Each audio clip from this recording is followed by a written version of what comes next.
On a eu beaucoup de jeunes aussi et on a aussi des athlètes talentueux. Je vous présente deux gros invités, deux grosses pointures. J'ai à mes côtés Nicolas Martin qui a terminé quand même 7e du championnat du monde de trail il y a quelques semaines maintenant.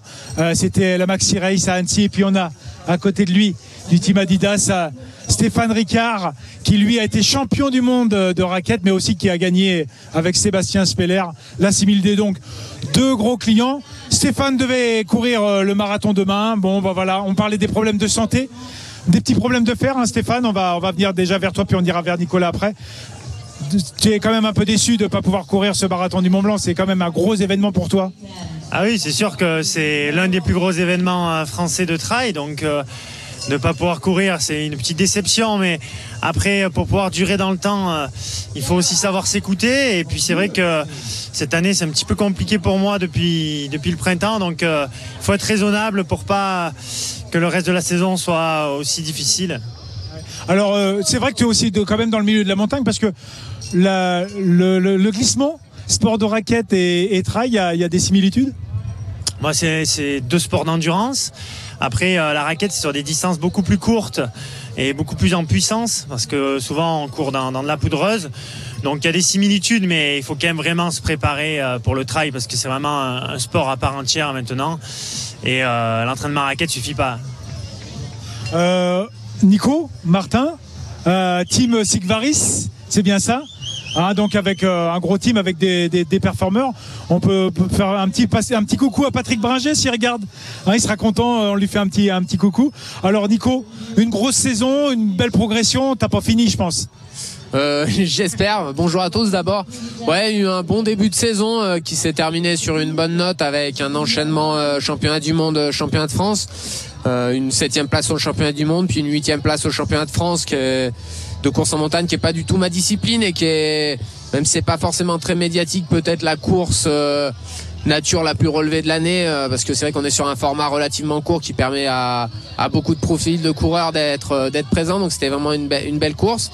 Voilà, oui, un beau début de saison, j'avais fait une belle ouverture au Ventoux, j'avais été vraiment presque surpris d'être aussi proche de Julien rencontre ce jour-là. Après, la suite, c'était vraiment la préparation du mondial. J'ai capitalisé sur la bonne prépa en gagnant quelques courses. Et voilà, donc maintenant, il y a eu pas mal de repos au mois de juin, parce que comme disait Stéphane, c'est important de savoir récupérer, de s'écouter pour durer dans le temps. Je crois qu'aujourd'hui, on le voit, ceux qui courent trop une saison, ça dure 1 an, 2 ans, puis ils disparaissent de la circulation, où ils ont beaucoup de mal à revenir. Donc je pense que l'entraînement, c'est une chose, la récupération, c'est la partie invisible, mais qui est peut-être la plus importante et qui permet de durer dans le temps. Donc moi, j'ai profité du mois de juin pour récupérer et je repars sur une prépa pour la CCC et les Templiers, qui seront les 2 objectifs, puisque je crois qu'aujourd'hui, on le voit, il y a une densification du niveau et aujourd'hui, c'est impossible d'être présent sur toutes les courses. Il faut cibler 2-3 dates dans la saison et essayer de se préparer pour ces courses. Oui, alors on parlait justement de Julien Rancon. C'est d'ailleurs l'entraîneur qu'on salue, Julien, qui est au championnat d'Europe là, de course en montagne. On fait un petit coucou à Julien. C'est important à ce niveau-là d'avoir un entraîneur, un coach. Je sais que c'est Patrick Bringer pour Nicolas. C'est important, Stéphane? Ah oui, je pense que c'est indispensable maintenant dans la discipline trail d'avoir un retour en fait d'une autre personne.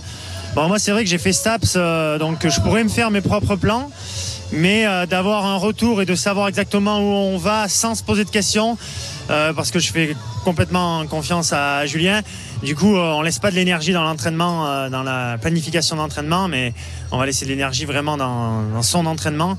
Et pour moi, Julien, c'est vrai que c'est une référence en montagne. En trail, il a fait aussi de grosses performances. Donc du coup, je me reconnais vraiment dans son personnage et du coup, c'était une évidence de se faire entraîner par Julien. C'est gentil pour lui, on lui fait un petit coucou. Et puis Nico, une grosse saison qui se profile l'année prochaine et des gros objectifs. Oui, c'est vrai que j'ai pas trop réfléchi encore à ce que je ferai l'année prochaine, mais oui, j'espère être dans mes belles années, donc on va essayer de progresser. J'aimerais bien gagner dans les 2-3 ans à venir une grosse épreuve, pas forcément médiatique, mais très relevée, parce que c'est pour moi ça qu'on reconnaît une grosse performance, c'est qui on a battu. Donc voilà, c'est l'objectif. J'étais en bonne forme avant le mondial et j'ai eu du mal à concrétiser complètement le jour de la course, mais on apprend. J'ai fait peut-être quelques erreurs le jour de la course, parfois peut-être un peu trop de confiance et voilà, donc ça m'a servi de leçon. J'ai coché les choses qui n'allaient pas et on essaiera de s'améliorer pour les années à venir.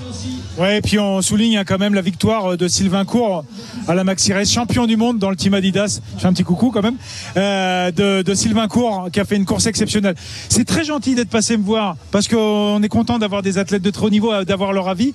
On a eu beaucoup d'invités, nous. On vous souhaite une bonne continuation pour vos futures saisons. Et puis moi, je vais vous dire, vous avez eu un petit résumé du kilomètre vertical à l'instant. On va clore cette journée malheureusement, mais elle a été encore très fructueuse. On a eu beaucoup d'interviews, beaucoup d'émotions, beaucoup de partage aussi sur cette ligne de départ et d'arrivée.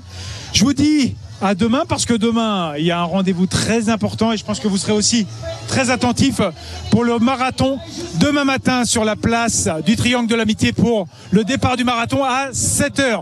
On sera présent, on sera en direct live. À demain, passez une bonne soirée, reposez-vous bien si vous êtes marathonien. Allez, je vous dis bye bye.